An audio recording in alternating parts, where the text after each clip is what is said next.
রাজগঞ্জ নামক স্থানে স্থানীয় জনগণ তাদেরকে প্রতিহত করে এবং তাদেরকে আটক করে গণপিটুনি দেয়।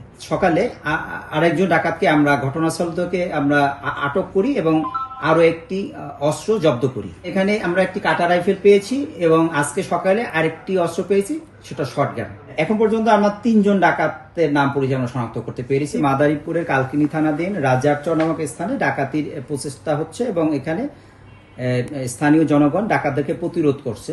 তো এবং সেই স্থানীয় জনগণের প্রতিরোধের মুখে ডাকাতগণ স্পিডবোট যোগে আমাদের শরীয়তপুরের আঙ্গারিয়া দিয়ে কীতিনাশা নদীর ভিতর দিয়ে প্রবেশ করে এবং রাজগঞ্জ নামক স্থানে স্থানীয় জনগণ তাদেরকে প্রতিহত করে এবং তাদেরকে আটক করে গণপিটুনি দেয়। এই ঘটনাটি আমরা শোনার সাথে সাথে আমাদের জেলা পুলিশের পক্ষ থেকে অতিরিক্ত পুলিশ এবং ফোর্স নিয়ে আমাদের এডিশনাল এসপি নড়িয়া সার্কেল ঘটনাস্থলে যান এবং স্থানীয় জনগণের কাছ থেকে 7 জন কথিত ডাকাতকে উদ্ধার করে হাসপাতালে নিয়ে আসে, সদর হাসপাতালে নিয়ে আসে।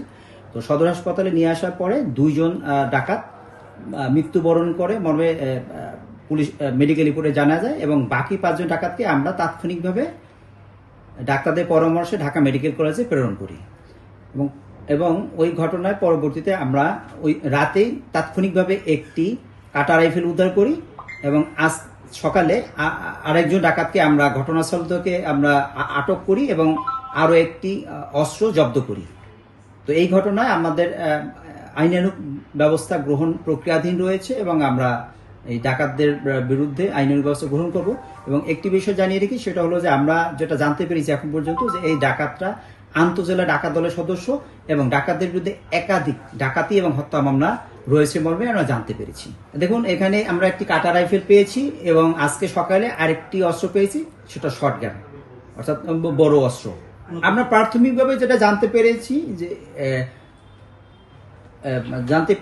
যে মাদারীপুরের রাজারচর নামক জায়গায় সেখানে একটি বাঘ খেটে তারা ডাকাতি করার প্রচেষ্টা করেছিল। সানবিট সব দিবে সামাল।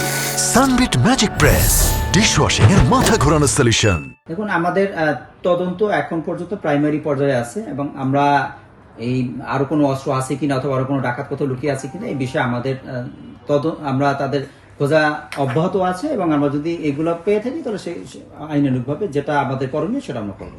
এখন পর্যন্ত আমরা 3 জন ডাকাতের নাম পরিচয় শনাক্ত করতে পেরেছি এবং আমরা যেটা জানতে পেরেছি এরা আন্তজেলা ডাকাত দলের সদস্য।